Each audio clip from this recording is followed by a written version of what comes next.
Assalamualaikum warahmatullahi wabarakatuh. Waalaikumsalam warahmatullahi wabarakatuh. Waalaikumsalam warahmatullahi wabarakatuh. Selamat siang semua peserta mata kuliah Manajemen dan Administrasi Sekolah. Pada kesempatan perkuliahan daring pada kali ini, saya sangat berterima kasih pada semua mahasiswa, pada semua kita semua, karena berkenan menghadiri perkuliahan secara virtual ini. Semoga perkuliahan kali ini berjalan dengan maksimal dan mendapat hasil yang memuaskan. Perkuliahan kita dibagi menjadi 3 bagian, yaitu pengantar dosen, 2 pelaksanaan diskusi yang dipimpin oleh moderator yang telah ditentukan, kemudian yang terakhir arahan akhir atau refleksi daripada dosen pengampu.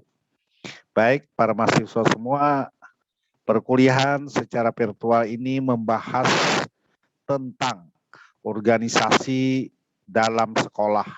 Supaya perkuliahan ini berjalan dengan maksimal dan berkah, marilah kita berdoa menurut keyakinan kita masing-masing. Berdoa mulai. Iya,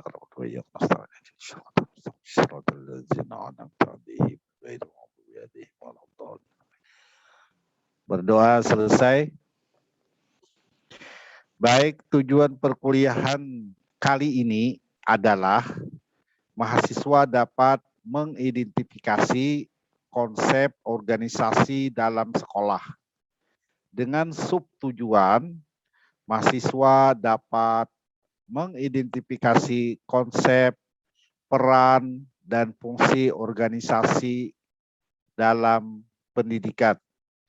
Kedua, penyusunan, planning, organizing, actuating, controlling dalam organisasi pendidikan. Selanjutnya, untuk menyingkat waktu, saya persilahkan kepada moderator untuk memimpin diskusi pada hari ini. Kepadanya saya persilahkan.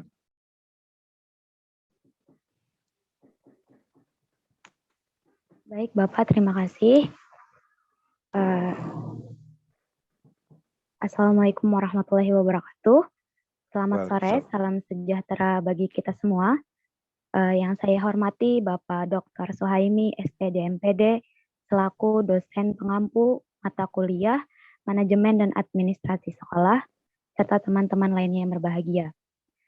Pertama-tama marilah kita panjatkan puji dan syukur kita kepada Allah Subhanahu wa Ta'ala karena telah memberikan rahmat dan karunia-Nya sehingga kita dapat berkumpul di ruang Zoom meeting pada sore hari ini. Adapun topik yang akan dibahas kali ini adalah organisasi dalam pendidikan. Namun sebelum itu, izinkan saya untuk memperkenalkan diri. Saya Mita Lestari, yang hari ini sebagai moderator bertugas untuk memimpin jalannya diskusi pada hari ini. Adapun teman kita hari ini yang akan memaparkan materinya yaitu adalah Saudari Farah Mutia.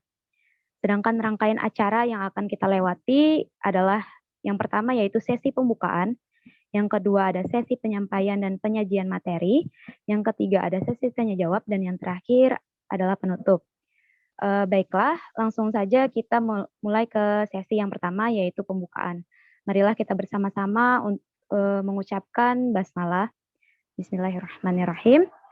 Selanjutnya yaitu adalah penyampaian dan penyajian materi oleh Saudari Farah Mutia. Kepada Saudari saya persilahkan. Baik, terima kasih kepada Saudari moderator.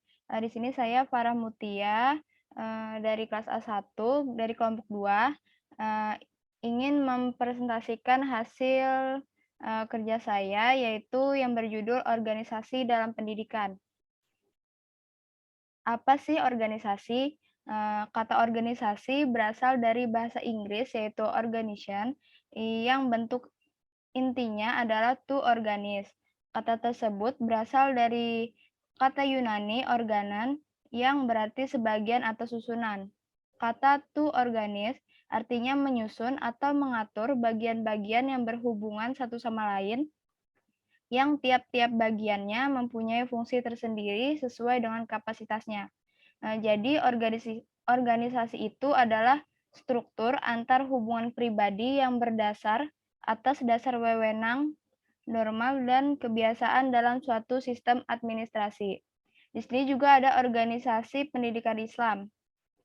Organisasi pendidikan Islam adalah organisasi atau sekumpulan orang dalam suatu sistem yang memiliki orientasi untuk mengembangkan pendidikan dalam kerangka keislaman. Organisasi pendidikan Islam tentu sangat berbeda dengan organisasi pada umumnya. Dalam sejarah Islam, pendidikan Islam adalah hal utama terutama dalam masalah kaderisasi kepemimpinan dan penerus para ulama. Terus di sini juga ada bentuk-bentuk organisasi. Dilihat dari pola-pola hubungan kerja, wewenang, dan tanggung jawab para anggota organisasi, organisasi dapat dibedakan menurut bentuknya, yaitu sebagai berikut. Yang pertama ada organisasi garis. Organisasi garis adalah suatu bentuk organisasi yang memandang dan menerapkan sumber wewenang tunggal. Ciri-ciri organisasi garis itu ada: 1.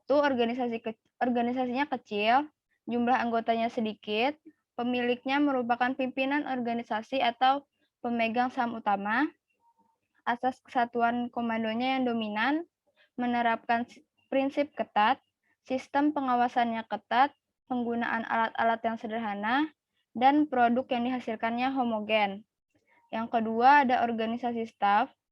Organisasi staf adalah organisasi yang hanya mampu mempunyai hubungan dengan pucuk pemimpin dan mempunyai fungsi memberikan bantuan, baik berupa pikiran maupun bantuan yang lain demi kelancaran tugas pemimpin dalam mencapai tujuan secara keseluruhan. Yang ketiga ada organisasi lini dan staf. Organisasi ini diciptakan oleh Harrington Emerson. Staf yang dimaksud adalah orang yang memiliki keahlian tertentu yang bertugas memberi saran atau nasihat dalam bidangnya masing-masing kepada pejabat pemimpin di dalam organisasi tersebut. Ciri-ciri organisasi lini dan staf ini ada pemimpin dibantu oleh staf dan ada kesatuan komando, serta memiliki garis komando dari tingkat yang paling atas hingga tingkat yang paling bawah, atau dari tingkat pusat sampai tingkat daerah.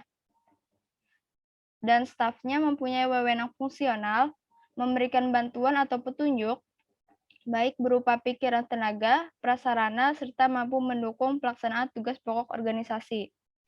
Terus yang keempat ada organisasi fungsional. Organisasi ini diciptakan pertama kali oleh Taylor. Ciri penting dari organisasi ini adalah pimpinan yang tidak memiliki bawahan yang jelas. Setiap atasan dapat melakukan instruksi kepada bawahan sepanjang wewenang dan tanggung jawabnya, dan yang paling penting masih berada di bawah naungan organisasi yang dimaksud. Selanjutnya ada fungsi organisasi. Salah satu ciri pokok suatu organisasi ialah memiliki berbagai macam fungsi. Salah satu organisasinya yaitu OSIS, yang merupakan salah satu organisasi yang memiliki beberapa fungsi di dalam mencapai tujuan. 1. Sebagai wadah. OSIS merupakan salah satu wadah kegiatan para siswa di sekolah bersama dengan jalur pembinaan yang lain untuk mendukung tercapainya pembinaan kesiswaan. Yang kedua, sebagai motivator. Maksud dari motivator di sini adalah OSIS sebagai perangsang yang menyebabkan lahirnya keinginan dan semangat para siswa untuk berbuat dan melakukan kegiatan bersama dalam mencapai tujuan. Yang ketiga, sebagai preventif. Apabila fungsi yang bersifat intelek dalam arti secara internal OSIS dapat menggerakkan sumber daya yang ada dan secara eksternal, OSIS mampu beradaptasi dengan lingkungan. Terus ada fungsi POAC terhadap organisasi. Fungsi dari POAC terhadap suatu organisasi adalah untuk meningkatkan efektivitas dan efisiensi suatu organisasi terhadap suatu pencapaian tujuan. Berikut adalah pemaparan tentang tiap bagian VOAC, yaitu yang satu, planning. Planning meliputi pengaturan tujuan dan mencari cara bagaimana untuk mencapai tujuan tersebut. Planning telah dipertimbangkan sebagai fungsi utama manajemen dan meliputi segala sesuatu yang manajer kerjakan. Membuat keputusan biasanya menjadi bagian dari perencanaan karena setiap pilihan dibuat berdasarkan proses penyelesaian setiap rencana. Planning penting karena banyak berperan dalam penggerakan fungsi manajemen yang lain. Yang kedua ada organizing. Organizing adalah proses dalam memastikan kebutuhan manusia dan fisik setiap sumber daya tersedia untuk menjalankan rencana dan mencapai tujuan yang berhubungan dengan organisasi. Yang ketiga ada actuating. Actuating adalah peran manajer untuk mengarahkan pekerja yang sesuai dengan tujuan organisasi. Actuating adalah implementasi rencana berbeda dari planning dan organizing. Actuating membuat urutan rencana menjadi tindakan dalam dunia organisasi, sehingga tanpa tindakan nyata, rencana akan menjadi imajinasi atau impian yang tidak pernah menjadi kenyataan. Yang terakhir, ada controlling. Controlling memastikan bahwa kinerja sesuai dengan rencana. Hal ini membandingkan antara kinerja aktual dengan standar yang telah ditentukan. Fungsi dari controlling sendiri itu adalah menentukan apakah rencana awal perlu direvisi melihat hasil dari kinerja selama ini. Mungkin itu saja yang dapat saya paparkan. Terima kasih, saya kembalikan kepada saudari moderator. Baik, terima kasih Saudari Farah Mutia. Karena kita telah mendengarkan pemaparan materi dari Saudari Farah Mutia yang sangat luar biasa, selanjutnya kita akan ke sesi tanya jawab dengan peraturan yang akan saya bacakan sebagai berikut, yaitu kesempatan tanya jawab kita laksanakan dengan satu sesi. Kami menerima 3 pertanyaan dengan masing-masing 2 sanggahan dari setiap pertanyaan. Waktu tanya jawab kami batasi selama 10 menit. Selama proses tanya jawab berlangsung, hanya audiens yang saya persilahkan berbicara yang dapat menyalakan mic-nya. Bagi teman-teman sekalian yang ingin bertanya, silakan tuliskan nama kalian pada room chat yang ada di room Zoom ini. Terima kasih. Baik, sudah ada beberapa penanya. Untuk yang pertama saya persilahkan kepada Saudari Wahdah untuk menyampaikan pertanyaannya kepada Saudari Farah Mutia. Kepada Saudari Wahdah saya persilahkan. Terima kasih moderator. Persilakan saya untuk bertanya. Yang ingin saya tanyakan kepada penyaji, bagaimana mencapai tujuan pendidikan dengan menggunakan pendekatan organisasi. Terima kasih.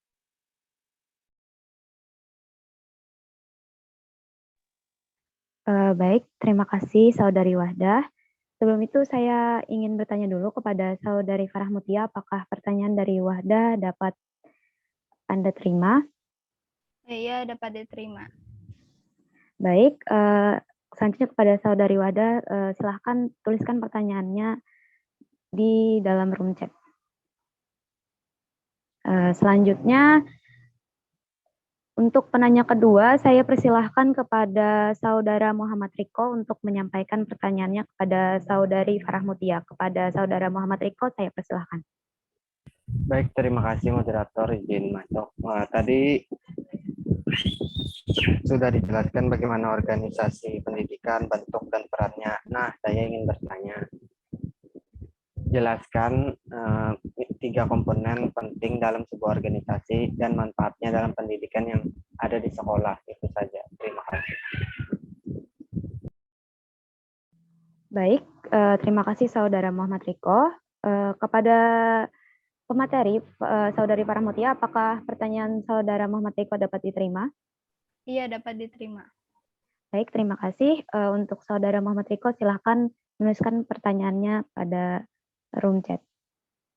Selanjutnya untuk penanya ketiga, saya persilahkan kepada Saudara Arsandi untuk menyampaikan pertanyaannya kepada Saudari Farah Mutia. Kepada Saudara Arsandi, saya persilahkan.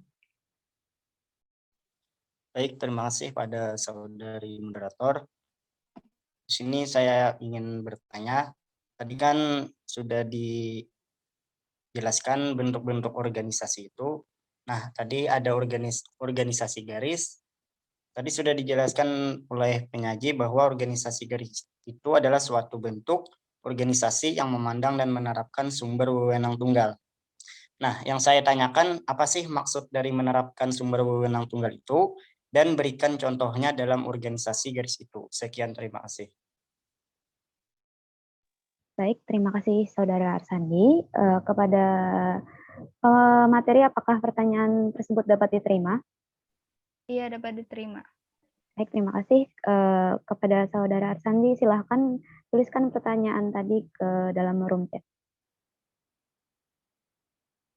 Baik, karena sudah ada 3 pertanyaan, saya persilahkan kepada Saudari Farah Mutia untuk menjawab pertanyaan-pertanyaan tadi. Saya berikan waktu 10 menit. Baik, sambil menunggu jawaban dari Saudari penyaji, saya akan membacakan kembali pertanyaan dari teman-teman sekalian, yaitu yang pertama dari Saudari Wahdah. Dia bertanya tentang bagaimana mencapai tujuan pendidikan dengan menggunakan pendekatan organisasi, dan jelaskan. Lalu pertanyaan kedua ada dari Saudara Muhammad Riko yang bertanya mengenai jelaskan 3 komponen penting dalam sebuah organisasi dan manfaatnya dalam pendidikan yang ada di sekolah. Terima kasih. Dan yang pertanyaan ketiga dari Saudara Arsandi yaitu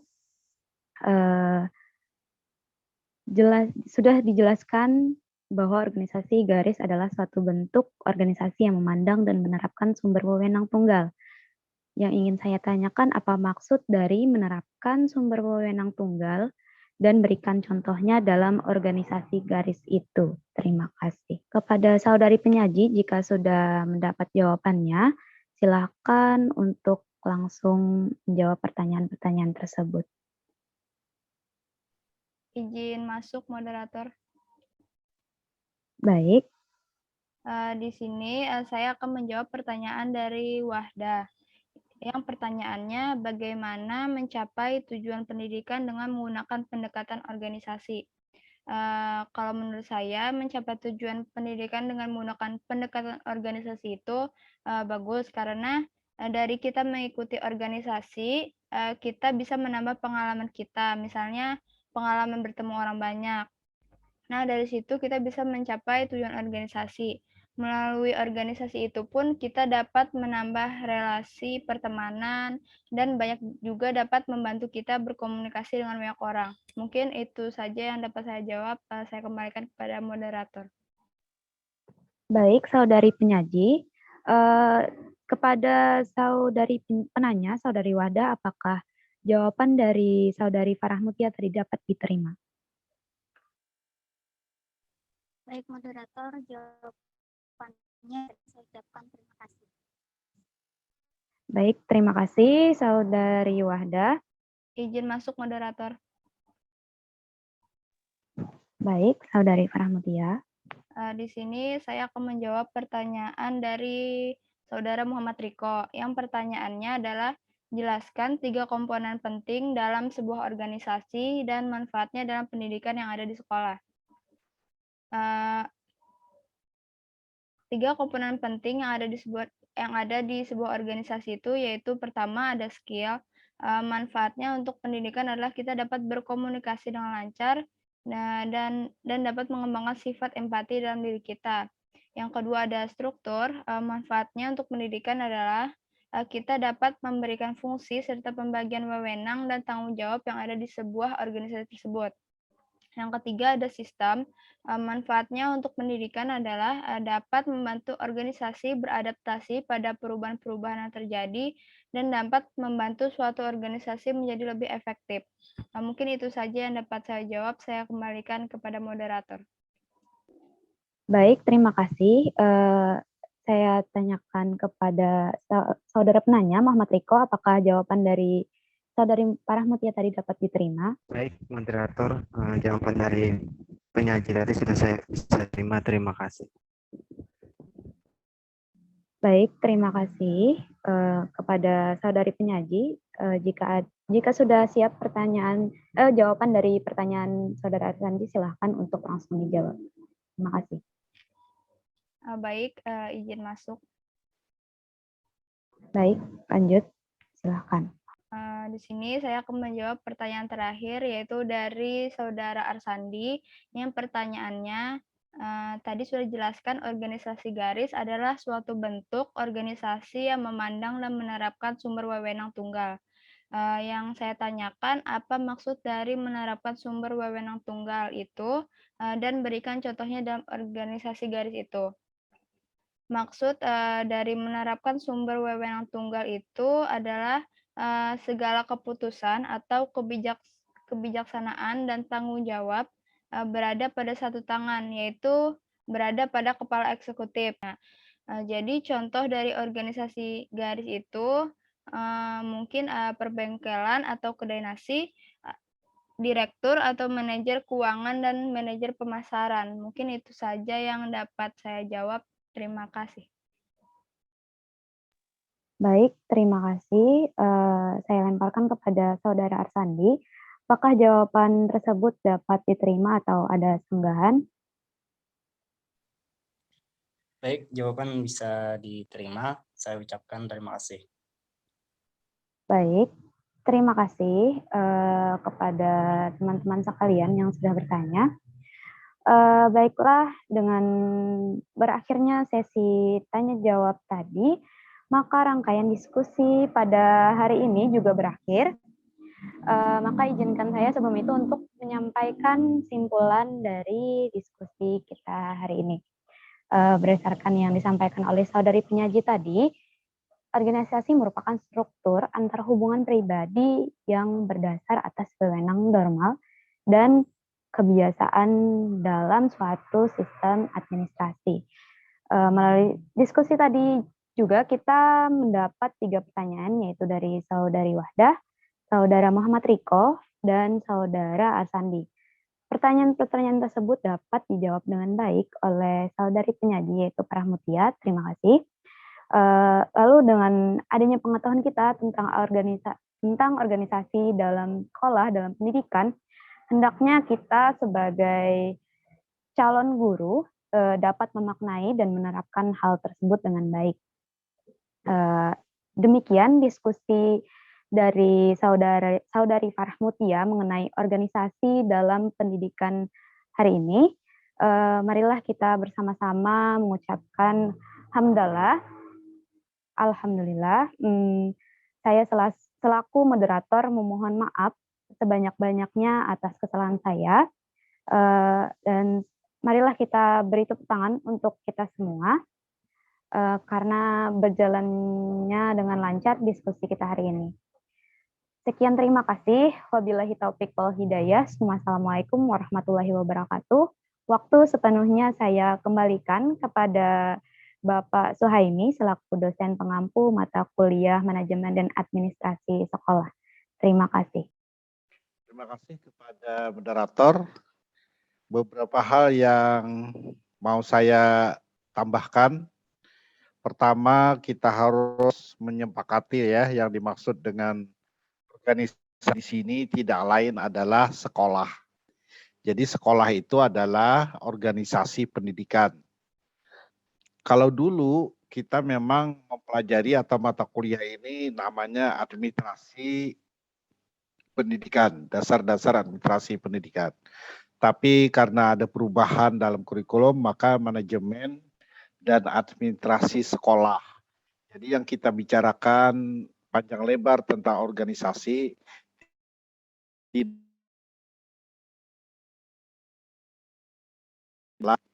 memang dalam pengertian secara umum ya, bahwa organisasi itu adalah kumpulan orang-orang yang memiliki kesepakatan bersama, lalu memiliki komitmen yang sama, membentuk visi, misi, dan berusaha untuk mencapainya secara bersistem, dan ada di situ pimpinan yang mengomanduinya untuk mencapai tujuan daripada visi dan misi tadi.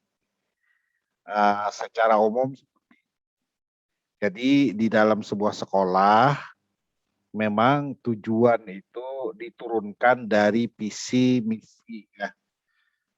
Visi misi kemudian ada tujuan. Tujuan kalau secara umum ya, tujuan daripada pendidikan itu atau tujuan daripada sekolah itu adalah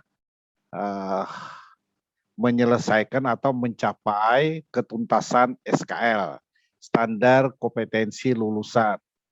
Nah, itu dalam perjalanannya memang beberapa tujuan antara itu pasti harus dilalui juga.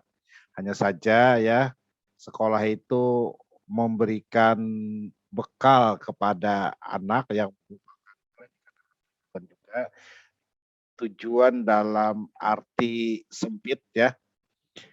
Anak menguasai 3 hal, yaitu memiliki pengetahuan yang kuat, memiliki keterampilan, dan memiliki karakter atau perilaku yang telah dituliskan dalam SKL ya, standar kompetensi lulusan. Jadi dalam standar itu tidak lain adalah tujuan daripada pendidikan dalam arti sempit ya. Kalau dalam arti luas yaitu mau mencapai visi dan misi sekolah yang telah dituliskan dan diturunkan dalam tujuan sekolah. Masing-masing sekolah boleh menuliskan visi dan misinya. Hanya saja di situ minimal 3 ya kandungannya. Di situ siswa lulusannya dapat bersaing dan memiliki pengetahuan yang luas, memiliki daya saing yang kuat di antara beberapa lulusan, kemudian memiliki karakter, makanya di situ ada bertakwa kepada Tuhan Yang Maha Esa, seperti itu. Jadi ada pengetahuan, ada keterampilan, dan ada karakter. Itu adalah tujuan secara luas.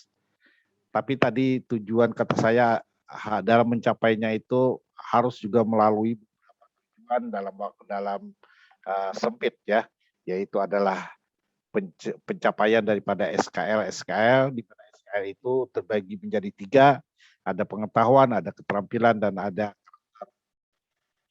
Itu semua ya dijalani tidak lantas cepat, untuk mencapainya ada proses. Dalam pendidikan tuh proses itu juga amat penting ya, tidak bisa diabaikan. Hasil dapat diramalkan atau tujuan dapat diramalkan baik apabila prosesnya akan baik. Prosesnya dilakukan dengan baik. Kemudian tadi kalau pertanyaan pertama tentang tujuan pendidikan dicapai dengan pendekatan organisasi, itu memang harus seperti itu. Karena kalau tujuan pendidikan atau tujuan organisasi sekolah itu, tujuan pendidikan atau tujuan pendidikan bagi seorang anak, kemudian tujuan pendidikan bagi seorang kepala sekolah, atau bagi pemerintah ataupun orang tua, itu pasti harus dilakukan di lembaga sekolah. Makanya lembaga sekolah itu adalah wadah atau organisasi. Untuk bisa mencapai anak itu memiliki pengetahuan, memiliki keterampilan, dan memiliki karakter, dia harus melibatkan diri dalam organisasi, yaitu organisasi pendidikan, yaitu sekolah itu sendiri. Nah, makanya antara tujuan dan organisasi itu justru tidak bisa dipisahkan. Ada organisasi harus ada tujuan. Harus ada tujuan begitu. Memang lebih dulu organisasi baru ada tujuan. Tanpa tujuan organisasi itu tidak ada arah. Kemudian tujuan ada itu tidak bisa untuk dicapai tanpa menggunakan organisasi. Jadi ada tujuan dan ada sarananya.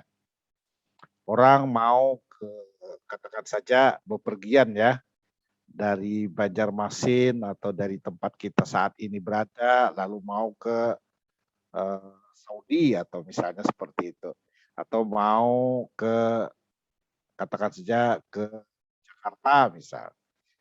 Nah, itu kita harus menggunakan alat atau sarana. Boleh di situ kapal, kapal yang ada di air, kemudian pakai terbang. Di mana pesawat terbang dan kapal itu adalah organisasi wadah untuk bisa mencapainya. Sekarang kapal itu dan pesawat itu sepertinya milik kita. Nah, milik kita bagaimana kita mengarahkan, bagaimana kita menggunakan, bagaimana kita mengendalikan wadah tadi untuk bisa menghantarkan kita sendiri ke tujuan kita. Nah, seperti itu kalau ringkas ringkas katanya antara wadah atau antara organisasi dan tujuan. Jadi kalau boleh dikatakan begini, organisasi tanpa tujuan itu hampir tidak ada hampa ya, tidak ada gunanya kita berorganisasi. Kemudian kalau tujuan tanpa organisasi itu sangat mustahil untuk bisa mencapai tujuan itu kan gitu ya. Kalau kita misalnya mau ke Jakarta tanpa sarana atau tanpa organisasi tadi ya tidak sampai-sampai. Itu artinya ada tujuan tapi organisasinya tidak ada. Nah, kemudian ada organisasi tapi tidak ada tujuan, tidak kemana-mana, maka juga tidak ada mendapatkan hasil sama sekali ya, karena memang ada tujuan tapi tidak ada wadahnya. Oleh karena itu antara tujuan dengan organisasi itu memang jadi satu ya, tapi dalam penjelasannya memang dibuat dulu organisasi, kemudian dirumuskanlah tujuan. Nah, seperti itu langkahnya ya. Jadi mungkin itu contoh yang sederhana sehingga kita dapat memahami antara tujuan pendidikan dan pendekatan organisasi ya. Kemudian tadi sudah dibahas tentang organisasi garis ya.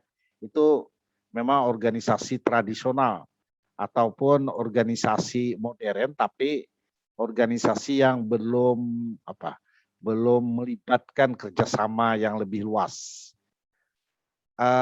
Organisasi sampai saat ini yang besar, apalagi dalam bidang ekonomi, bahkan organisasi negara, itu pasti melibatkan orang lain. Ada staf dan ada pimpinan dan ada manajemen ya. Boleh katakan manajemen itu para pembantu atau para wakil-wakil daripada pimpinan. Itu antara pimpinan dan para pimpinan puncak. Kalau pimpinan itu mungkin bukan satu orangnya ya. Kalau pemimpin satu. Pemimpin itu katakan saja kalau di negara ini presiden ya. Kemudian para menteri dan sampai kepada para gubernur itu adalah para pimpinan. Nah, makanya disebut rapat pimpinan. Itu antara pimpinan puncak, pemimpin sendiri dengan staf-stafnya atau para pembantunya. Nah, kemudian yang di bawah ini adalah anggota ya, anggota. Jadi di situ pasti ada tiga komponen. Ada pimpinan, ada pimpinan dan ada pemimpin dulu, ada pimpinan tidak satu orang, kemudian ada lini atau staf ya, ada staf dan ada di bawahnya lagi anggota ya. Jadi mungkin sederhananya seperti itu kalau mau kita definisikan tentang organisasi selain daripada organisasi garis tadi. Kalau organisasi garis tadi masih ada juga karena memang katakannya tadi ada warung, kemudian ada rumah makan begitu. Satu pimpinan, ada satu direktur, kemudian kepemilikannya pun masih tunggal, kepemilikan termasuk pemilik kekayaan, aset itu pemilik tunggal. Sehingga dia mengambil ya rapat-rapat juga karena untuk bisa membangun komitmen ya. Kemudian dia yang memegang seluruh kendali. dia sendiri, kemudian ya kalau yang lain itu kan katakan saja kalau di situ ada direktur utama, ada direktur, kemudian di kekayaan para direktur atau para pejabat di situ harus memiliki boleh misalnya langsung dalam urusan itu, kemudian ada juga memiliki saham misal. Nah itu maka dia otomatis tidak secara sendiri untuk bisa mengambil keputusan. Pasti harus melakukan rapat dewan direksi ya. Itu kita bisa tidak sulit sebenarnya memahaminya. Hanya saja saya ingin menambahkan karena ini ya mungkin tidak tertanyakan ya. Dalam organisasi itu pertama di dalam organisasi itu ada pimpinan, kemudian pimpinan itu untuk menjalankan roda organisasi atau sistem itu dia menggunakan tadi ada yang POAC itu ya. Jadi ada perencanaan, ada actuating, ada organizing, kemudian ada controlling ya. Masing-masing itu berfungsi demikian ya. Kenapa tadi muncul istilah-istilah itu? Karena itu adalah bagaimana cara menjalankan organisasi. Pertama, setiap organisasi itu kata saya tadi ada tujuan. Kemudian dalam mencapai tujuan itu pasti ada kegiatan. Dalam sebesar ataupun kecil ya, pasti ada kegiatan yang mau dilaksanakan pasti didahului dengan perencanaan. Kemudian dibuat perencanaan apa? Dalam perencanaan itu muncul program ya. Perencanaan itu adalah tidak lain adalah program. Program itu minimal ada kegiatan, kemudian ada orang yang bertanggung jawab, kemudian ada waktu capaian kapan tercapainya, kemudian kapan berakhirnya, kemudian ada yang terakhir orang bertanggung jawab, kemudian ada biaya ya, ada biaya. Besar kecil biaya walaupun sekolah itu bukan lembaga profit, pasti memperhitungkan biaya ya. Karena biaya itu sangat diperlukan karena kita menggunakan tenaga dan jasa orang lain untuk bisa terlibat dalam mencapai tujuan.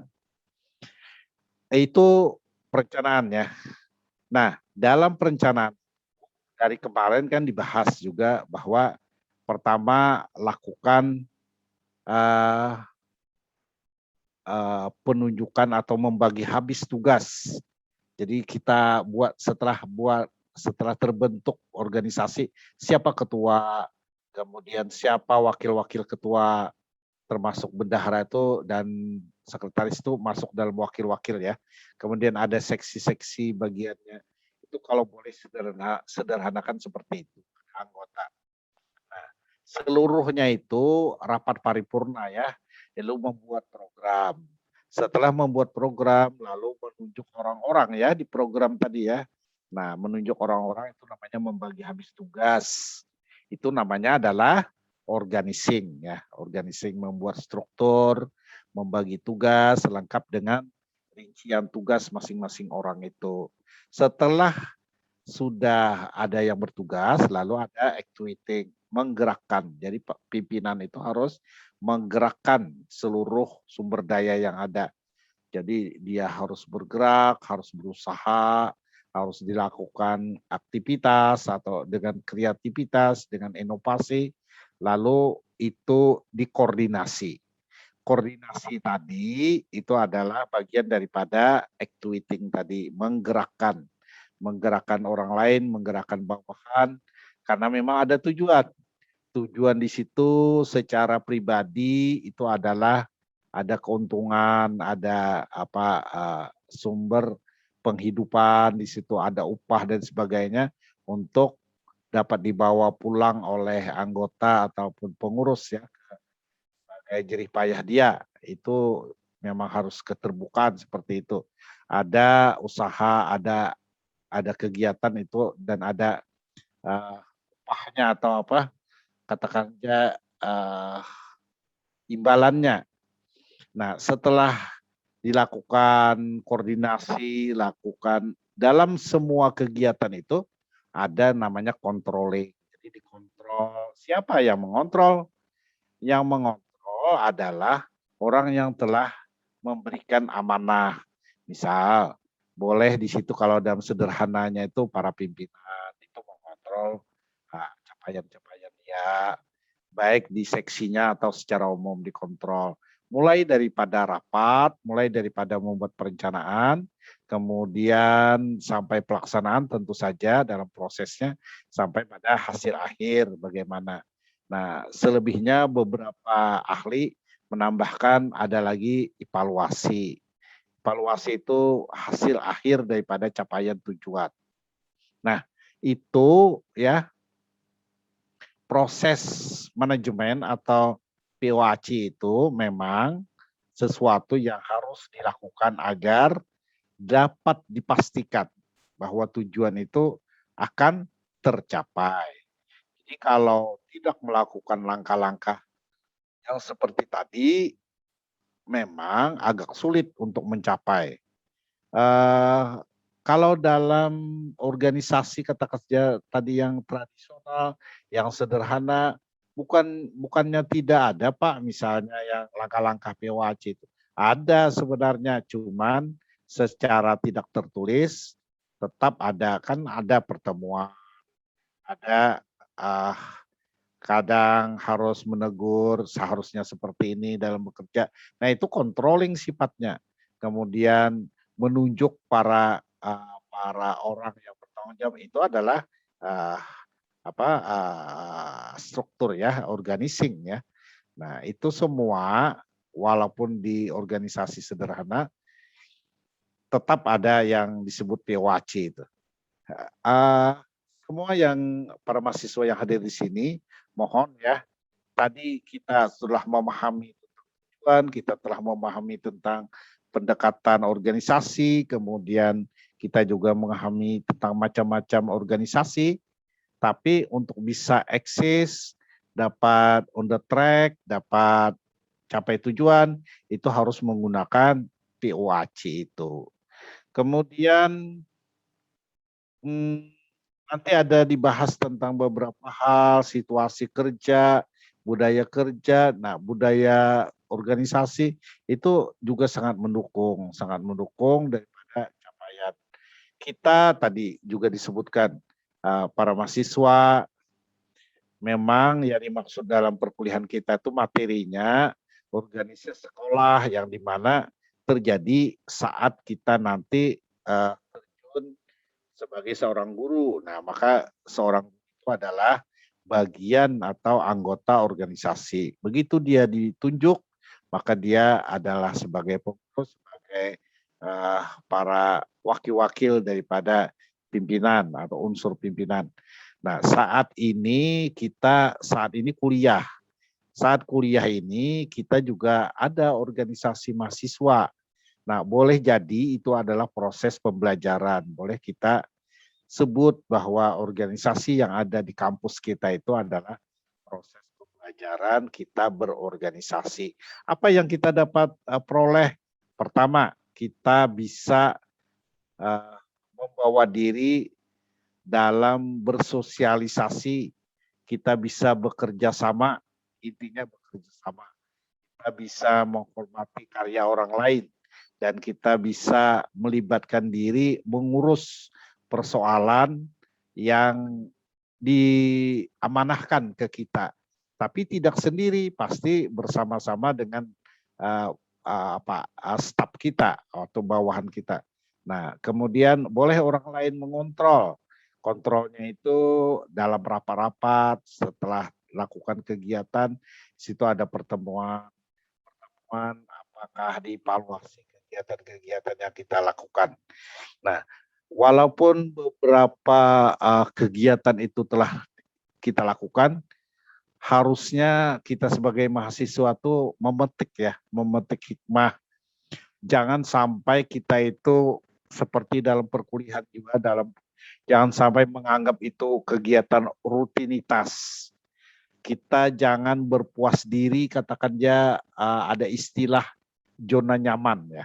Kita tidak boleh zona nyaman itu orang tidak mau berubah karena kemajuan teknologi, kemajuan tuntutan kerja dan sebagainya memaksa orang harus berinovasi, harus berkarya, harus beraktivitas yang jauh lebih keras, yang jauh lebih inisiatif daripada keadaan saat ini.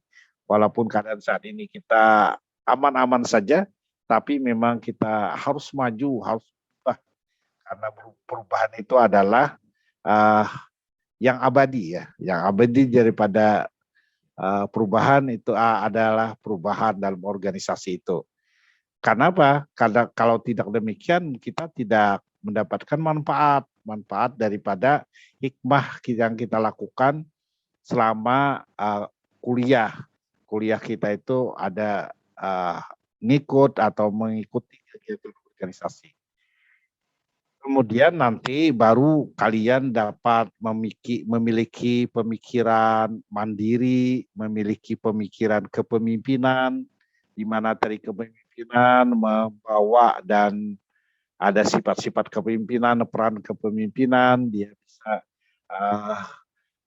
mempengaruhi kawan-kawan, bisa mengajak kawan-kawan, bisa berkoordinasi. Nah, itu intinya seperti itu ya.